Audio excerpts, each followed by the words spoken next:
상상하는 모든 것이 옳다. 용오름의 강용성 선생입니다. 자, 여러분들 고생 굉장히 많이 하셨고요. 이번에 이제 6월달 교육과정 평가원, 우리가 흔히 얘기하는 이제 모의평가를 여러분들이 보셨는데,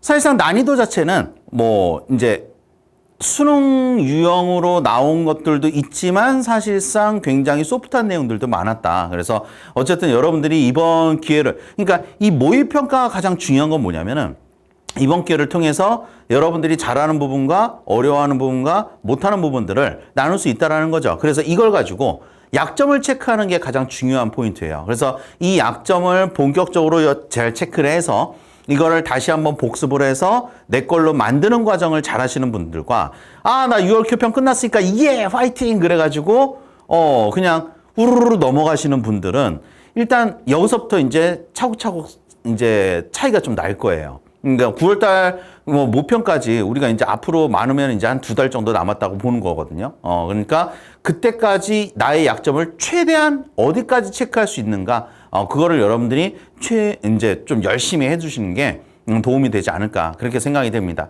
자, 그래서 이번 이제 모의평가 같은 경우 6월달 교육과정 평가원 같은 경우는 일단 뭐 평균하고 표점 같은 경우인데 표점은 그냥 소소하게 나왔다고 보시는 거예요. 그래서 이 표준 점수는 어찌되든 간에 난이도가 얼마나 높았냐 낮았냐, 그리고 시험 보는 이번 친구들이 수준이 얼마나 높냐 낮냐에 따라서 계속적으로 바뀌는 거기 때문에 이제 그런 질문들 좀 많아요. 선생님, 이번에 표점이 높았어요 낮았어요? 그거는 이제 비교해 보면 나오겠죠. 그런데 선생님, 이 과목이 수능 때 표점이 높을까요 낮을까요?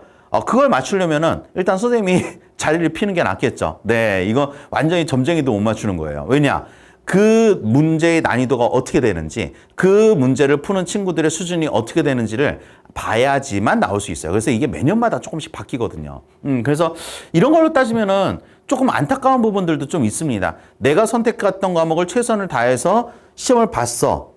그래서 성적이 나왔어요. 그러면 솔직히 얘기해서 다른 과목 1등급과 내가 받은 1등급이 점수가 같아야지 좀 될 텐데, 이게 과목마다의 특성이 있기 때문에 이 난이도에 대한 표준 분포를 이제 잡다 보니까 이게 어떤 과목을 선택했는데 우와, 이 과목이 표점이 되게 높았어. 그럼 이게 갑자기 로또 과목이 돼가지고 똑같은 1등급인데도 더 좋은 대학을 가는 이런 경우들이 좀 있죠. 그래서 이런 건 좀 안타깝긴 하지만, 그렇다고 해서 이게 올해 수능에서 어떤 과목이 표점이 높다 낮다 이걸 표현하기는 조금 많이 힘듭니다. 그래서 이거는 여러분들이 일단 본인이 선택한 과목을 최선을 다해주는 게 훨씬 더 도움이 되지 않을까 그렇게 생각이 돼요.